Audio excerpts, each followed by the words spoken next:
Oui, et merci, merci Monsieur le Président, Madame la Présidente. Madame la Ministre, bon, nous sommes rassurés de votre engagement et de votre motivation. En même temps, on a quand même une impression générale d'un isolement de la France au sein de l'Union européenne. Ce matin, j'entendais la Première ministre italienne à la COP 29. Sincèrement, les normes environnementales ne sont pas sa priorité. Et puis, il nous manque quand même un commissaire européen qui était plutôt aussi à défendre les normes européennes qui aujourd'hui, malheureusement, a été écartée.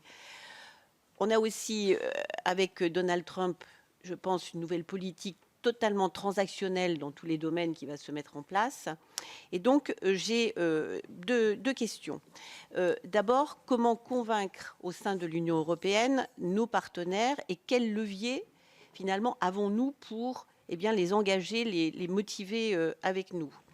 Ensuite, pour rebondir sur le propos de Jean-Claude Tissot, est-ce qu'il n'y a pas un danger quelque part dans un monde aujourd'hui où nous avons ce que l'on appelle le Sud global, de pays en voie de développement qui finalement misent tout sur la croissance économique et qui pourraient se dire que d'adopter les normes minimales, notamment environnementales, vont dans le sens de ce qui peut être acceptable par les États-Unis et par d'autres. Donc aujourd'hui, quelle est la stratégie sur le plan politique là que nous avons, que vous avez peut-être adopté? Est-ce qu'on a un engagement collectif dans cette guerre commerciale qui se profile pour s'assurer que d'autres secteurs d'activité, je pense notamment à la défense, puisque c'est la commission à laquelle j'appartiens, qui ne soient pas affectés dans cette guerre commerciale? Je vous remercie.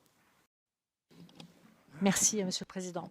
Plusieurs d'entre vous, Hélène, Daniel à l'instant, Rémi aussi en quelque sorte, parlent de l'isolement en fait réel de la France en Europe et éventuellement de l'affaiblissement de son influence à l'intérieur de l'Europe. Moi, ce que je crois fondamentalement, c'est que l'Europe aujourd'hui n'a pas de cohérence dans les politiques publiques qu'elle décide et sa politique commerciale extérieure. Je pense que le sujet est un sujet de projet politique pour l'Union européenne et je pense qu'il est urgent que la nouvelle commission, avec le rapport Draghi sous le bras, sans jamais le quitter des yeux une seconde, redéfinisse une politique, une cohérence de ces politiques publiques. Si nous voulons être, et je suis très sensible aux propos de Daniel Gremillet, Daniel dit avec pudeur, ça me fait de la peine.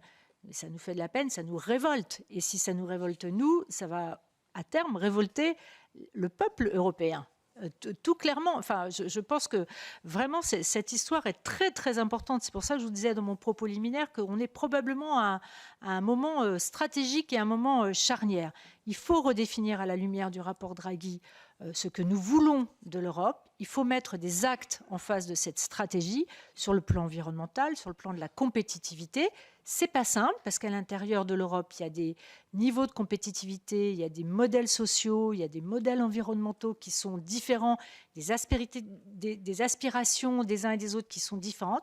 Mais nous n'avons pas d'autre choix que celle-ci, que cette ligne, de redéfinir véritablement ce que nous voulons pour l'Europe et à partir de ce moment-là, en faire un Graal pour la négociation absolue de tous les traités de libre-échange. Véritablement, c'est ça qu'il nous faut et il nous faut retrouver cette unité. Moi, j'ai commencé aussi mon tour d'Europe à aller dans quelques capitales. Pour l'instant, j'en ai pas fait beaucoup, mais voilà, ça va venir. Évidemment, quand vous discutez en Hongrie, quand je discutais en Hongrie avec mon homologue, bon, il y a du chemin. Il y a du chemin. Il y a du chemin dans nos rapports avec la Chine, dans nos rapports avec l'exportation, dans nos rapports avec ce qu'on accepte ou pas en termes d'implantation des entreprises étrangères en Europe. Voilà. Donc, mais il faut absolument qu'on ait... Ça doit être l'alpha et l'oméga des discussions dans les 6 prochains mois de la nouvelle Commission européenne. Je pense qu'il faut qu'on retrouve une cohérence de nos politiques publiques et qu'on les applique ensuite sur l'ensemble des politiques et en particulier du commerce international. Sans quoi, une nouvelle fois, la Chine sait très bien utiliser nos dissensions. Elle sait très bien utiliser nos désaccords. Elle sait très bien appuyer là où ça fait mal. Monsieur Wang Wentao, quand j'ai discuté avec lui, me dit mais la taxation des véhicules électriques, les Allemands sont contre. Ils ont voté contre. Évidemment, c'est là où ça fait mal. Et donc, c'est impossible que nous ayons des décisions aussi importantes sans l'accord d'abord des deux piliers de l'Europe créateurs que sont l'Allemagne et la France, et ensuite un accord global avec l'ensemble de l'Union européenne. Voilà, donc je n'ai pas de baguette magique à ce jour et je serai très largement au-dessus de ma condition en vous disant comment on fait et dans quel ordre on le fait, avec quel calendrier. Mais pour moi, tout est là. C'est l'application du rapport Draghi, comment on remonte la compétitivité de l'Europe, comment on décide d'avoir des politiques publiques qui soient cohérentes et comment cette cohérence, elle s'applique aux négociations avec le commerce international. Sans quoi, les blocs qui sont autour de nous nous écraseront. Voilà, je pense que c'est vraiment quelque chose qui doit être dans le cahier des charges de notre Parlement européen et de la présidente de la Commission européenne. Sans jamais oublier, parce qu'on a tendance à l'oublier, que notre force à nous, c'est d'abord une industrie qui est quand même qui est conquérante, qui est importante, qui est puissante, mais c'est aussi 450 millions de consommateurs. Je le répète et je continue à le répéter, car par exemple, sur les véhicules électriques pour la Chine, nous sommes un marché important, essentiel pour eux. Et donc, il faut qu'on mette ça dans la balance. C'est un élément vraiment de poids.